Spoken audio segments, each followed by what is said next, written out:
I did my best to hide my feelings when I saw Daniel hugging Josie, my older sister. Josie was older than me by a year and 3 months, so we were usually together. She was a year ahead of me in college, but we went to the same school. I've had a huge crush on Daniel for 3 weeks now. I tried to move close to him and get to know him, but he would treat me like he wanted nothing to do with me. And now, he was hugging my sister.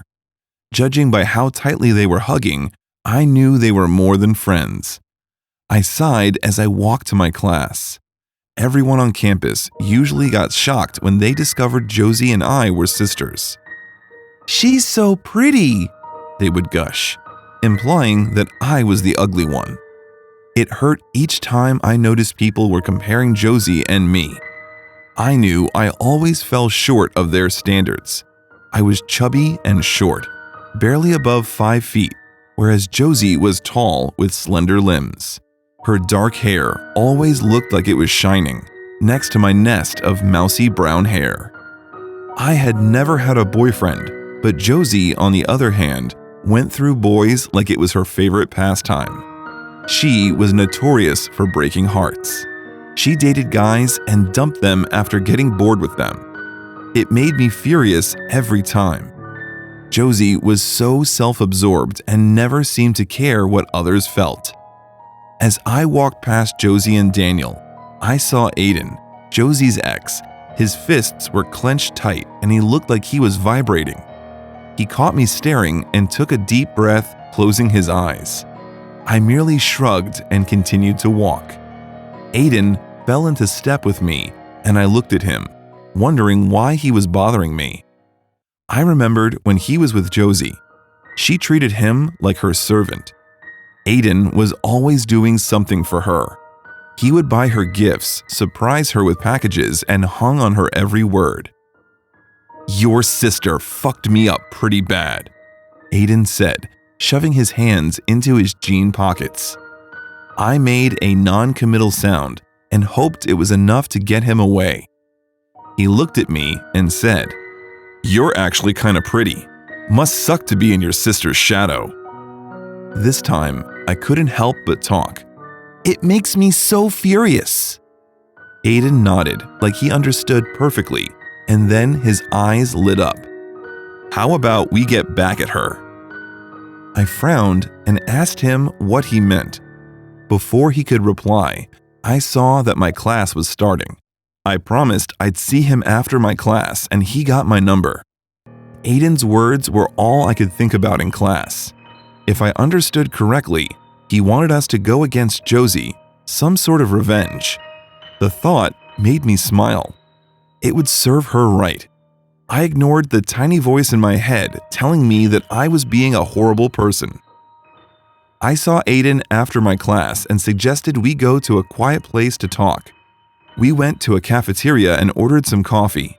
After I took a long pull from my coffee, I looked at Aiden and told him to proceed. "I've been thinking. Josie needs someone to show her her place. She needs to realize that she can't play with people and get away with it." I wanted to stand up and clap. He blushed when I told him it was a brilliant idea. "How do we go about it?" Aiden and I started to think of the perfect way to get to Josie. An idea lit up in my head. "You know, she's with Daniel now. I'm pretty sure that they'll be hooking up soon. I can set up a cam in her room that will capture everything. That's sure to ruin her reputation." Aiden grinned at me and applauded me. One Friday night, I greeted her roommate and asked her for Josie's whereabouts. She told me Josie was coming over in an hour. She had to leave to read overnight, and I assured her that I'd lock the door. I put up the camera and made sure it was hidden enough. It was pointing towards the direction of Josie's bed. I rushed out of the room and went to sleep with a huge smile on my face. The next day, I called Josie and told her I wanted to see her. I went to her room and saw that she was still in bed, probably tired after she and Daniel had sex. I hung around in her room and pretended to be interested in why she looked so tired. As she went out of the room, I picked up the camera, but in the process managed to drop off a book which was placed on his shelf. Josie turned and I froze.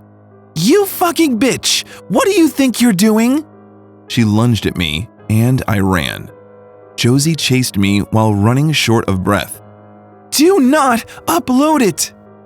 was the last of what I heard from her. Scared that she might be after me, I quickly transferred the video from the camera to my laptop and uploaded it to YouTube. As the clip was processing, I shared the link with our common friends. "What the hell did you do?" Josie shouted as she barged into my room. She threw me off the chair and played the video. Just then, Aiden came in with a horrified expression on his face. My jaw dropped as the clip played. "You and your tiny Willie out of my room now!" Josie shouts in the clip. Apparently, Daniel wasn't able to get his thing going last night, and my sister had thrown him out of the room. That was the only exciting part. Josie had then turned off the lights and slept. "Are you fucking out of your mind?" Josie screamed. News spread around really fast. Soon enough, everyone was talking about it. Aiden knew that their plan had gone horribly wrong and couldn't wipe the expression on his face. Just then, Daniel stormed into the room. "You bitch!" As Josie was trying to explain that she knew nothing about the video, I pointed at Aiden and said, "It was him! He did all this!" He looked like he was about to dump all the shit on Josie, and I wasn't going to let that happen. I watched as Aiden looked at me with a look of betrayal, but I stood my ground. Josie nodded in agreement and Daniel tackled Aiden to the floor. They started hitting each other like madmen, with Daniel managing to stay on top. He punched Aiden square in the face.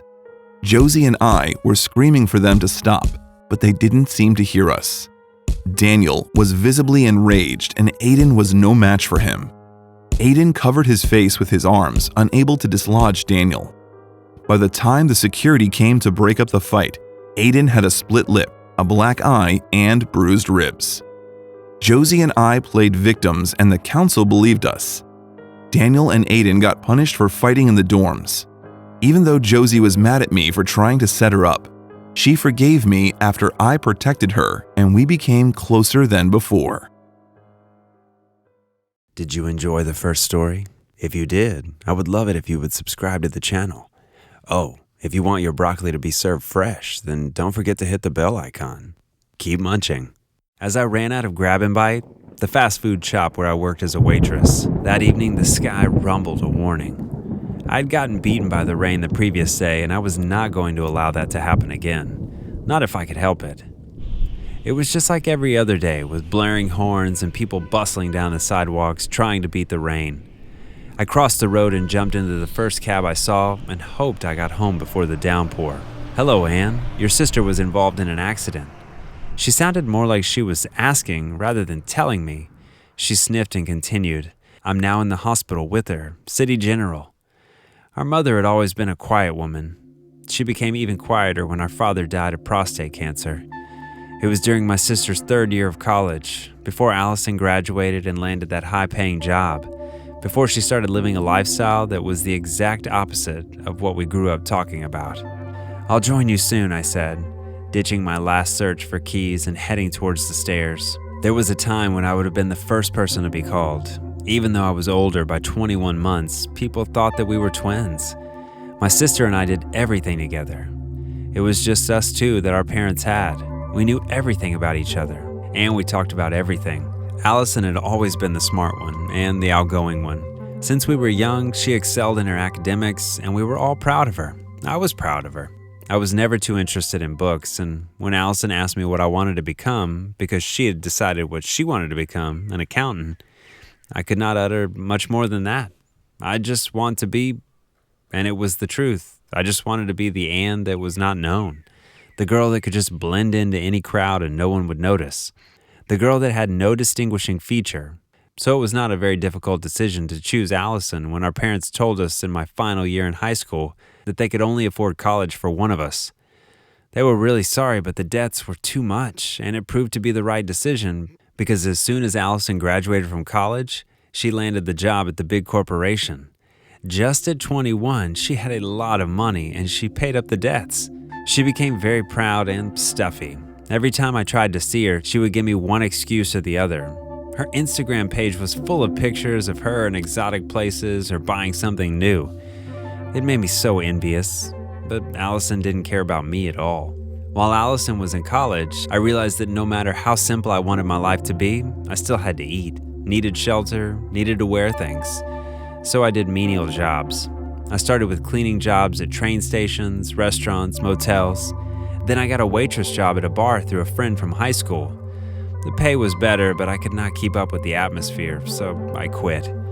Then I started walking into every restaurant in the city until I got a space at Grab and Bite. After 4 years of working at the place, I knew everyone that came regularly, from white-collar workers trying to grab something for lunch to teenagers living out their lives. It was through this that I met Mr. Adams. He worked at a big firm down the street, and he was so nice. He was the kind of person that would start up a conversation with a stranger and really get along. Then he walked in one day with my sister at noon. I was surprised to see Allison at this end of the city. Her workplace sits at the other end of the city. In formal clothes, she looked thinner and shorter. It was the drugs, I thought within me. Smiling in her childlike manner, she said, "Hello, Anne." She then turned to Mr. Adams, trying to introduce us. "This is my sister Anne," and then to me, "This is Mr. Adams, one of our biggest clients. We just closed a deal and we decided to finalize things over lunch. And since I'm here, I actually wanted to use this opportunity to see you." "Oh, Anne and I are good friends, in fact. I've known her way before I met you," he said, waving at me. "Good afternoon, Mr. Adams. It's been a while since we saw you around," I replied. "Yeah, I had to leave for a few weeks. Work. Not wanting Ben, the manager at Grab and Bite, to see me spending too much time chatting with customers. "What do you guys want?" I asked. Then I took their orders. It was when they were done and about to leave that Mr. Adams said, "The deal with your sister went smoothly. I think I have another deal for you. Maybe it runs in the family, yeah? I'll get back to you as soon as possible. Bye, Anne." That night, I thought about what he meant by another deal. Nothing came to mind. So I just decided to wait, but he never got back to me. In fact, he stopped coming to Grab and Bite. It was months after that I saw him. It was at the kids' park where I worked part-time. He was there with his kids. At first, I tried to avoid him, but I had to know what happened. I didn't know him well enough, but I knew he was a good person.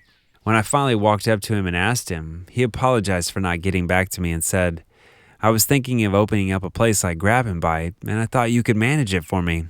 I told your sister about it, and she said you couldn't handle such a task, that the highest you can do is be a waitress." I felt a rush of something up in my head. Whatever it was, I could not open my mouth to say anything, and I just left. Not in this world could I have thought that Allison would say such things about me, the sister I had loved and supported all of my life. When I finally confronted her about it, she cried and said between sobs, "I'm really sorry. I thought that if you got that kind of job, you wouldn't need me anymore. Things will start getting better for you, and I'd get jealous of that." Not uttering a word, I just left her sophisticated apartment, and I decided not to see her or pick up her phone calls ever again. And now that I was staring at her, laying on a bed at City General Hospital, I didn't know how to react. The doctor said she may never walk with those legs again. No one knew I was behind the accident, and they would never know.